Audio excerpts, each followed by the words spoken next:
Hi guys, welcome back to my channel. The other day I posted this picture in my Instagram, not even talking about the look. I was talking about my blush in the post, but guys, this was like the most requested makeup tutorial I have ever got. You guys absolutely loved it.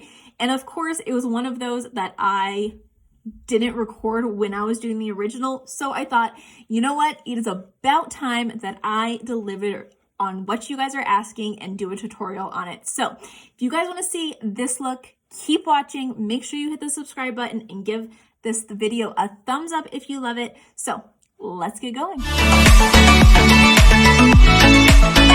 Okay, so to start off this look, I have already primed my lid and set it with a setting powder. You can use whatever eyeshadow primer that you love. I absolutely recommend using an eyeshadow primer because it is going to allow your eye look to last all day. If you do find that you are getting a little bit of creasing, just take your beauty blender and just kind of press it out. That way there is nothing there. So our very first color that we are going into is this color right here by LimeLife by Alcone. This is called Om. I love it because it is kind of a cool but yet warm neutral. It's kind of like right there in the middle. I'm going to take a Morphe M533. It's just a big, huge, fluffy brush. Take a little bit on there. And then we're just going to put this in our transition area. Just kind of going windshield wiper motions, just back and forth. This is just going to keep the look nice and warm. You don't need to add a lot on here. You can always go back in and build up. From here, I do want to add a little bit of coolness into the crease here. So I'm going to take this color right here. It's called Ashin for Trouble. And really any taupe color, anything like that is going to be great. And I'm just taking that on a Morphe M514 and I'm going to put this right in my crease. I like this little tiny one because it does get nice and precise in your crease. See, we're just kind of darkening up that crease just a bit. We're going to get it even darker, but this is just getting that base layer down first. And I am going to bring this Ashin for Trouble also on my bottom lashes. Okay, so once we have that, I'm going to take my favorite eyeliner pen. This again is from LimeLife by Alcone, and I'm just going to draw a wing because that's kind of going to be our guide for going on with the black. So we're just going to start here, and it's just like you are connecting your waterline and connecting it up towards your eyebrow. You're just going to take it in small strokes up. It definitely helps if you're looking down into a mirror when you're doing this versus like straight on and you have more lid space. So then you're just going to take it, once you have that line down, you're going to go from the middle and start to draw up. Ending right there. You see how you have that little triangle going on? You're just going to fill that in. I do find sometimes if I go all the way across, it just adds a little bit more definition. So I'm just going to do that again, looking down in the mirror, going from the side here in those small, little tiny strokes. When you do small, tiny strokes, you're a little bit more precise than going one big, huge, like, mark across. That's when you get wonky. That's when you can get things a little bit thicker than you wanted. So just those small, like little tiny strokes is what's going to keep this nice and tight. If it is a little wonky, no worries. We're going to be putting black over it anyway, so it's not a big deal.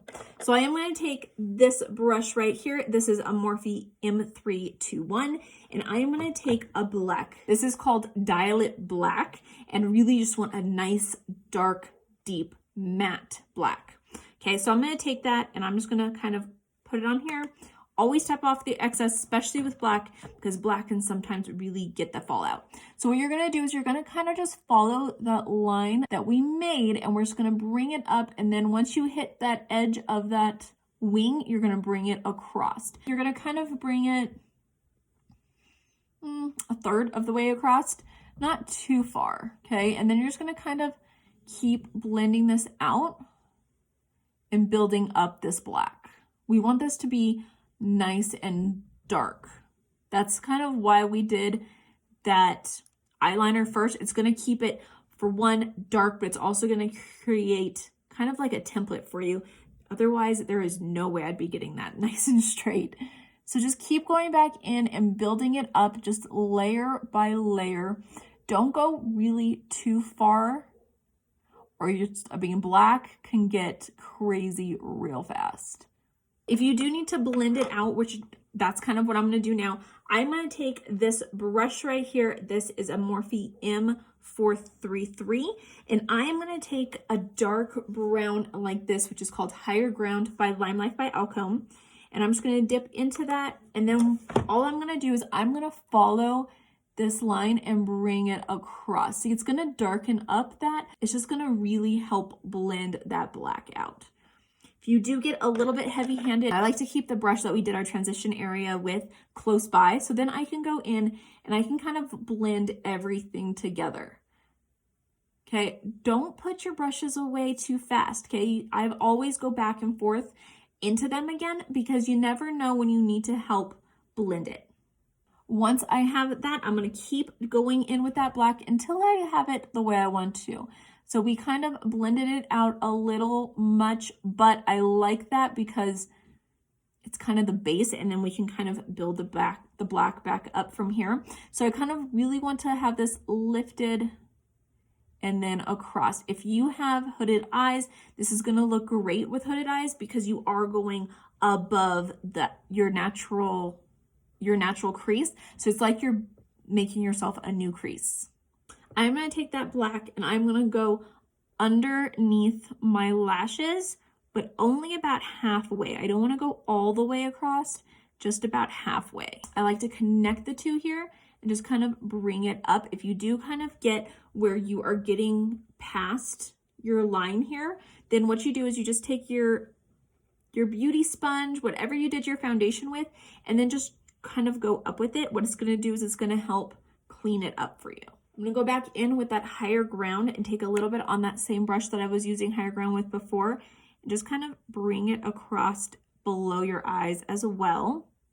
Again, always connect it here at the top and just kind of bring it up. What it's going to do is it's just going to continue making sure everything is going up so you have that lifted eye look. From here, you're noticing that it's getting dark, right? We're going to add some light back. I like to add the light kind of more towards the end because eyeshadows attract eyeshadows. And if you put on a lighter color too early, it's going to be covered up by the dark because the dark just kind of takes over. So I'm going to take a flat brush. This is a Morphe M166, and I'm going to take the color Sweet Dreams, which is number 1 from LimeLife by Alcone.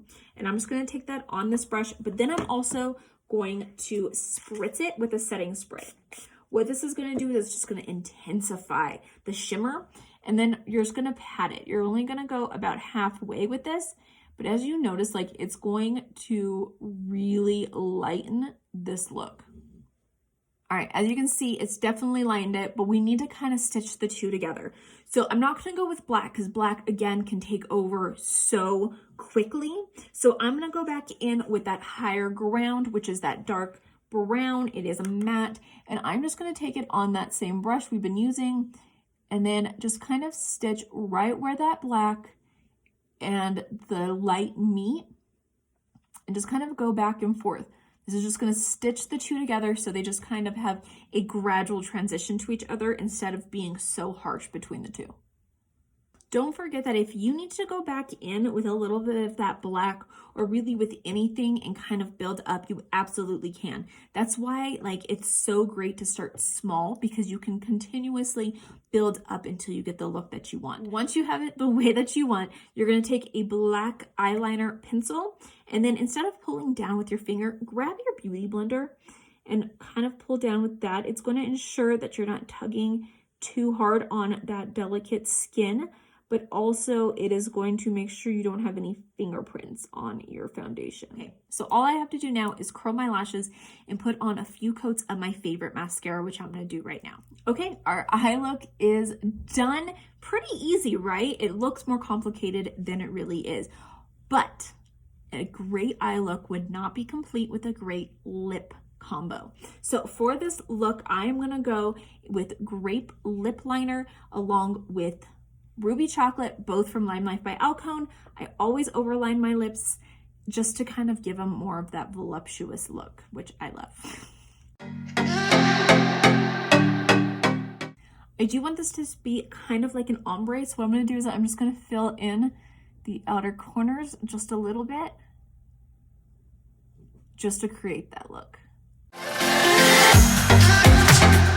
So all we have left is to set our face with some Time Setter setting spray, and we'll be done. All right, guys, here is our final look. Let me know what you guys think of this look. I have linked all of the products that I used in the descriptions, so if you have any questions, please let me know. I hope you guys enjoyed. Thank you guys so much for watching, and I'll see you guys all next time.